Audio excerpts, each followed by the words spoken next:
श्री स्वामी समर्थ. नमस्कार मंडळी, माझ्या यूट्यूब चॅनेलमध्ये तुमचे अगदी मनापासून स्वागत. आजचा दिवस तुम्हाला खूप आनंदाने सुखाने जावो ही स्वामींचरणी प्रार्थना करते आणि आजच्या या नवीन व्हिडिओला सुरुवात करते. तर 3 ऑक्टोबरपासून नवरात्रीला सुरुवात झालेली आहे. उद्या नवरात्रीतील चौथी माळ आहे. आपल्या हिंदू धर्मामध्ये नवरात्रीला खूप पवित्र मानले जाते. नवरात्री ही खूप शुभ असते. नवरात्रीमध्ये आपण दुर्गा देवीची पूजा करतो. दुर्गा देवीच्या 9 रूपांची पूजा आपण करत असतो. नवरात्र हा जो उत्सव आहे तर तो दुर्गा देवीला समर्पित आहे. या 9 दिवसामध्ये आपण 9 वेगवेगळ्या रूपांची पूजा करत असतो. तर उद्या चौथी माळ आहे. उद्या आपण कुष्मांडा देवीची पूजा करणार आहोत. या अश्विन महिन्यातील शुक्ल पक्षामध्ये माता दुर्गेने महिषासुराशी 9 दिवस युद्ध केले होते व 10व्या दिवशी विजय मिळवला होता. म्हणून नवरात्री दिवशी आपण या नवरात्रीमध्ये 9 दुर्गा मातेच्या रूपांची पूजा करत असतो, सेवा करत असतो. तसेच आपल्या शास्त्रामध्ये अनेक उपाय देखील सांगितलेले आहेत. या 9 दिवसामध्ये आपण अनेक उपासना देखील करत असतो. असाच एक अत्यंत प्रभावशाली उपाय आजच्या या व्हिडिओमध्ये मी तुम्हाला सांगणार आहे. हा एक नारळाचा उपाय आहे. हा आपल्याला उद्या करायचा आहे. हा उद्या तुम्ही सकाळपासून रात्री 12च्या आत कधीही करू शकता. हा उपाय केल्यामुळे तुमच्या जीवनामध्ये ज्या काही अडचणी आहेत त्या सर्व अडचणी दूर होतील. तुम्हाला प्रत्येक कामामध्ये यश मिळेल. त्याचबरोबर तुमच्या कितीही कठीण इच्छा असू द्या त्या इच्छा पूर्ण होतील व अखंड लक्ष्मी प्राप्ती होईल. तुमची गरिबी संपेल. असा हा अत्यंत प्रभावशाली उपाय आपण पाहणार आहोत.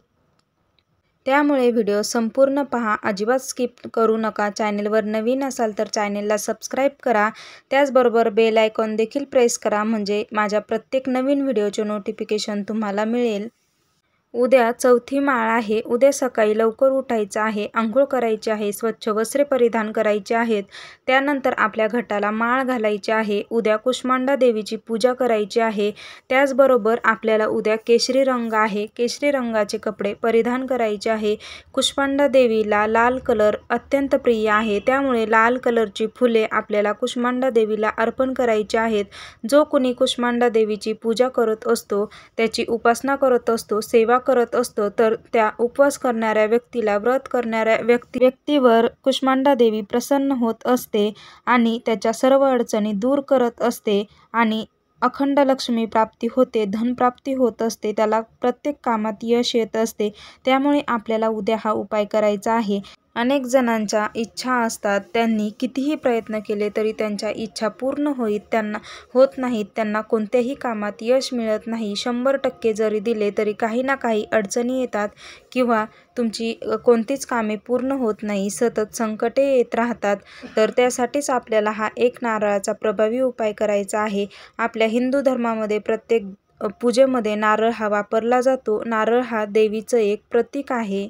त्याचबरोबर उद्या विनायक चतुर्थी देखील आहे.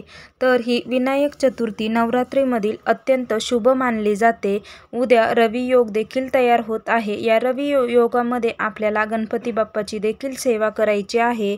तर आता उपाय कसा करायचा आहे ते आपण पाहून घेऊया. आपल्याला या उपायासाठी एक नारळ घ्यायचा आहे. नारळ खराब नसावा, चांगला नारळ घ्यायचा आहे. नारळामध्ये भरपूर पाणी असावं. त्यानंतर आपल्याला सकाळी देवपूजा वगैरे झाल्यानंतर हा उपाय करायचा आहे. कारण सकाळची वेळ ही शुभ असते, प्रसन्न असते आणि अशा प्रसन्न वातावरणात जर आपण हे उपाय केले तर आपल्याला देवी देवतांचा आशीर्वाद मिळत असतो आणि आपण जे उपाय केले तर त्याची फलश्रुती आपल्याला मिळत असते. आपल्याला हा जो नारळ आहे तर तो घ्यायचा आहे. त्यानंतर आपल्या देवासमोर आपल्याला हा जो नारळ आहे तर तो ठेवायचा आहे. गणपती बाप्पासमोर तुम्ही ठेवू शकता किंवा तुमच्या घरामध्ये माता लक्ष्मीचा फोटो किंवा मूर्ती असेल त्याच्यासमोर आपल्याला हा नारळ ठेवायचा आहे.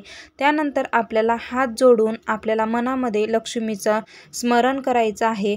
त्यानंतर आपल्याला एक वेळा गणपती अथर्वशीर्षम म्हणायचं आहे आणि त्यानंतर हा नारळ आपल्या हातामध्ये घ्यायचा आहे. माता लक्ष्मी, गणपती बाप्पाला आपल्याला विनंती करायची आहे. आपल्या ज्या काही मनात इच्छा आहेत त्या सर्व बोलून दाखवायच्या आहेत. त्यानंतर हा नारळ आपल्याला उचलायचा आहे आणि आपल्या घरामध्ये जी तिजोरी असते तर त्या तिजोरीमध्ये हा नारळ आपल्याला ठेवायचा आहे. आणि उद्या आपण हा नारळ ठेवणार आहोत तिजोरीमध्ये. त्यानंतर संध्याकाळी आपल्याला तिजोरीमधून हा नारळ काढायचा आहे आणि आपल्याला आपल्या जवळपास कुठे गणपतीचं मंदिर असेल तर तिथे जायचं आहे आणि त्या गणपतीच्या मंदिरात आपल्याला हा जो नारळ आहे तर तो समर्पित करायचा आहे. हा अशा प्रकारे नारळ समर्पित केल्यामुळे गणपती बाप्पा तुम्हाला आशीर्वाद देईल, माता लक्ष्मी तुमच्यावर प्रसन्न होईल, तुमच्या ज्या काही सर्व अडचणी आहेत त्या दूर होतील, प्रत्येक कामात यश मिळेल. तर हा उपाय कशासाठी करायचा आहे तर आपल्या जीवनामधील सर्व अडचणी दूर होण्यासाठी, आपल्याला प्रत्येक कामात यश मिळण्यासाठी, आपल्या इच्छा पूर्ण होण्यासाठी, आपली दारिद्र्य गरिबी संपण्यासाठीच आपल्याला हा उपाय करायचा आहे. त्यानंतर उद्या चतुर्थी आहे, त्यामुळे गणपती बाप्पांना लाल फूल प्रिय आहे. लाल जास्वंदीचं फूल देखील आपल्याला त्यांना अर्पण करायचे आहे.